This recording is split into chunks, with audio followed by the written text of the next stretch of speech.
Salut les élèves, bienvenue à la leçon numéro 9. Un peu plus de détails au sujet de la formule quadratique.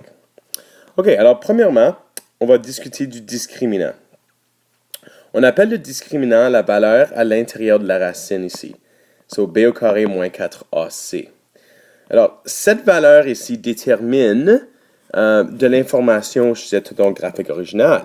Alors, si cette valeur-là à l'intérieur de la racine est négative, par exemple, à cause qu'on ne peut pas prendre la racine carrée d'un négatif, il n'y aurait aucun zéro. Alors, il n'y aurait aucune racine de l'équation.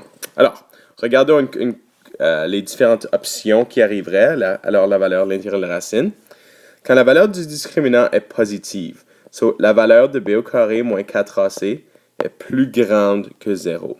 Ça veut dire qu'il va avoir une racine carrée de quelque chose, right?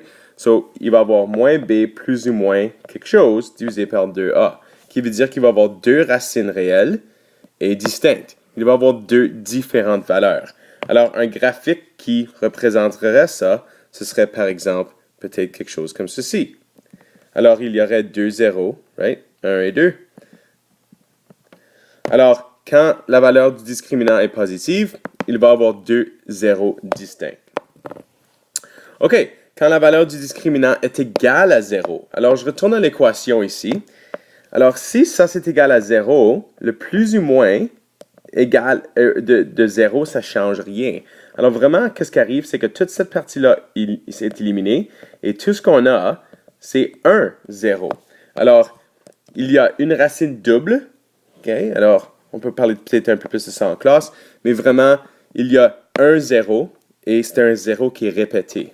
Alors, le graphique qui ressemblerait à ceci, ce serait par exemple, si je donne un exemple, alors j'aurais une parabole qui fait quelque chose comme ça, et il y aurait seulement 1, 0. Remarquez que la parabole pourrait aller vers le haut aussi.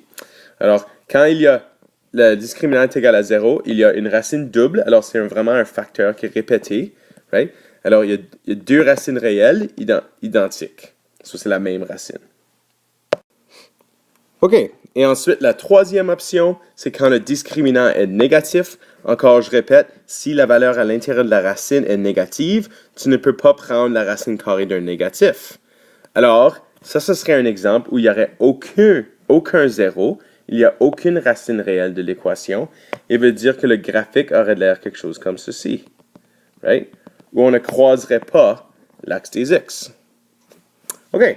Alors, détermine la nature des racines à l'aide du discriminant. Alors, vraiment, tout ce qu'on veut savoir, en regardant au discriminant, on est capable de dire combien de solutions que cette équation aurait. Alors, on va résoudre ceci. Alors, première chose, je vais juste répéter le discriminant. Le discriminant, c'est b au carré moins 4ac. Encore, c'est la valeur à l'intérieur de la racine.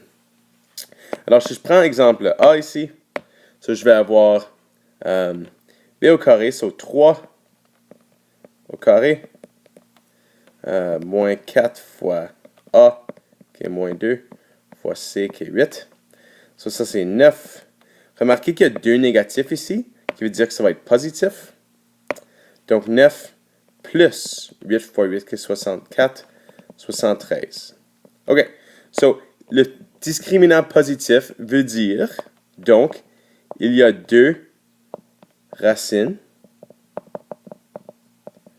réelles.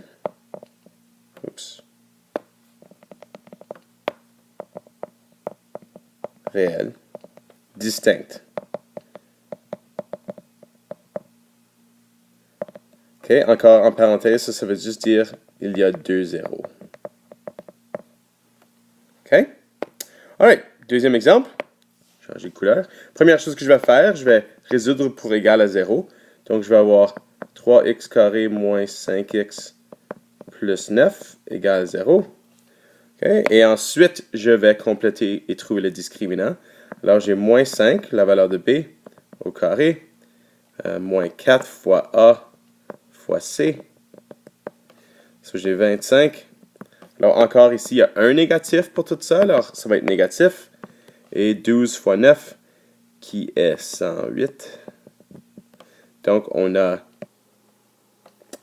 négatif 83. Oups. Et le dernier.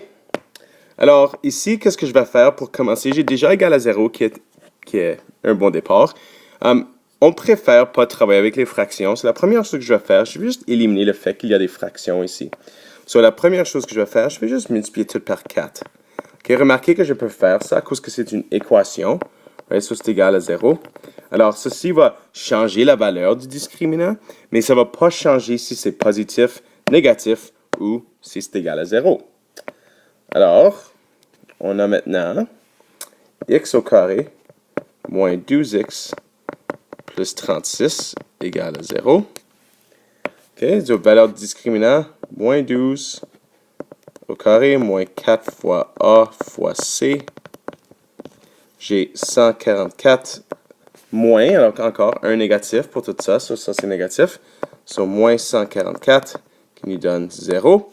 OK, alors ceci veut dire qu'il y a 1 0, excuse. 1 0. Et on a une racine double. OK? Et je sais que je ne l'ai pas mentionné, mais je vais le faire maintenant. Quand il y avait un discriminant négatif, alors ici, il n'y avait aucun 0 ou racine. C'est la même chose, right? Une racine, c'est la valeur de x quand le graphique croiserait y égale 0.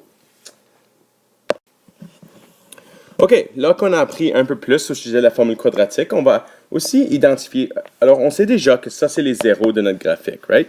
Puis, quand on trouvait le sommet, le sommet se trouve toujours au milieu des deux zéros. Alors, ce serait la moyenne entre les deux zéros. Je vais montrer les calculs qui nous arrivent à trouver le sommet. Ça va peut-être nous donner quelque chose d'un peu plus simple. Alors, pour trouver les zéros de la formule quadratique, alors ça, c'est le zéro et l'autre. Remarquez que tout ce qui a changé ici, c'est le plus ou moins. J'ai le moins b plus la racine, le moins b moins la racine, tout sur 2a. OK. Alors, la moyenne de ces deux zéros-là nous donne la valeur x du sommet. Alors, j'ai créé ça, le calcul est ici. Ça, c'est la somme des deux zéros. Ça a l'air vraiment compliqué, mais ça simplifie pas mal bien. J'ai la somme des deux zéros. Le positif et le négatif. J'ai tout ça divisé par 2a. Ça, c'est un 0, l'autre 0. J'ai tout divisé par 2, parce que c'est une moyenne de deux valeurs. OK. Well, qu'est-ce qui arrive? Regarde, ça, c'est tout sur le même dénominateur de 2a, right? Je peux mettre tout ça ensemble. J'aurais moins b plus la racine, plus moins b moins la racine. Well, qu'est-ce qui arrive? Les deux racines s'éliminent, right? Parce que c'est plus moins racine. J'ai moins b et moins b, qui me donne moins 2b sur 2a. Puis tout ça est encore divisé par 2. OK, je peux simplifier la première fraction ici. Juste moins 2b divisé par 2a, les deux s'éliminent. Ici, juste pour clarifier, si j'ai moins b divisé par a, tout divisé par 2, right? Ça, c'est la même chose que dire moins b sur a fois une demi, parce que c'est un point multiplication. Et voilà comment on arrive à moins b sur 2a.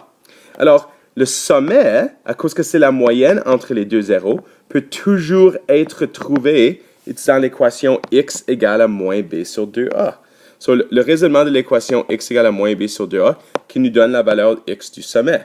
Pour n'importe quelle formule, je peux trouver la valeur x du sommet en simplement rentrant cette valeur-là. Puis maintenant, pour trouver la valeur d'y, tu aurais juste besoin de prendre cette valeur-là et de la rentrer dedans l'équation. OK? On va probablement voir ça encore en classe, mais ça, c'est juste une équation vraiment facile pour trouver la valeur x du sommet. OK, on se voit en classe, les élèves. Bonne chance.